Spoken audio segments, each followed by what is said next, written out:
Pond filters will make or break your pond. They are critical to fish health and water quality.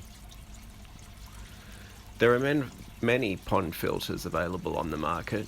Most I've found to be overpriced or way too much maintenance, so I've chosen to create my own pond filters. For me, the most effective pond filter that you can have is a bog or a wetland filter. And the good news is these are really easy to make. A bog filter utilises plants and bacteria to clean the pond water. They are also quite effective at removing solid waste and muck from the pond. To build a simple bog filter, all you'll need is a food-safe UV stabilised container, some plumbing fittings, a drill with a hole saw, a hacksaw, some small rocks, and water plants. So basically what we want to have happen is the pump pumps the water from the pond up into the bog filter. Want it to pump down into the bottom of the filter, so we have a pipe there that we drill holes in so that we can evenly disperse the water along the bottom of the filter. This pipe we want to have raised off the bottom of the filter just slightly so that solids can fall out and accumulate down at the bottom of the filter. I like to incorporate a tap at the very bottom of the filter with just a valve that I can open up and remove these solids from time to time by just giving it a flush out by gravity. Then we can start to fill our filter up with rocks. Now remember, we want to keep a void space there for the solids to fall, so some options are you can either use a grid or a grate to keep the rocks up off that area, or you can just use larger rocks and then gradually go smaller up to the top of the filter. That's up to you. Now the reason that we need the rocks is they're going to create a home for the beneficial bacteria. The beneficial bacteria are critical to the filter. They control the nitrogen cycle. I'll put a little link up here if you don't understand how that works. But basically the beneficial bacteria keep the water nice and safe for the fish. It'll also keep green water away as well. Now some people don't even use rocks. They'll use just different stuff like bottle tops or coarse sponges, or it really doesn't matter.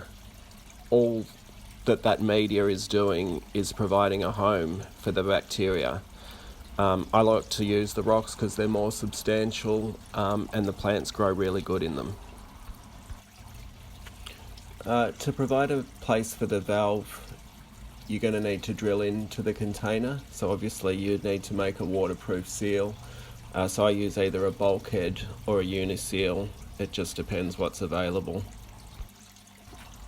In terms of the containers that I use, if I'm going for more of a formal look and the filter isn't sitting in the ground, I'll just use like a rectangular tub that I'll find at a hardware store. If I'm going to bury it in the ground and then create a watercourse or a stream coming out of the filter, then I like to use like a 44-gallon drum, a nice circle. They're just, I don't know, circles are stronger. In terms of what size pipe you should use for the dispersal pipe into the filter, I usually just go one size up from whatever they recommend that you use with the pump. You know, so if they recommend that I use a 1-inch pipe, I might use 1 1/4 inch for the dispersal pipe. It's always a good idea to dress up the filter box. Obviously just a black tub or a blue barrel doesn't look too good. So on the external ones, I like to just add some timber cladding around the outside. And the ones that are buried in the ground, obviously you don't see too much, but just the little bits that you do that stick out of the ground, I put some rocks and some plants around and just blend them in. Over the time the plants grow in and you'll hardly ever notice it, which is really nice.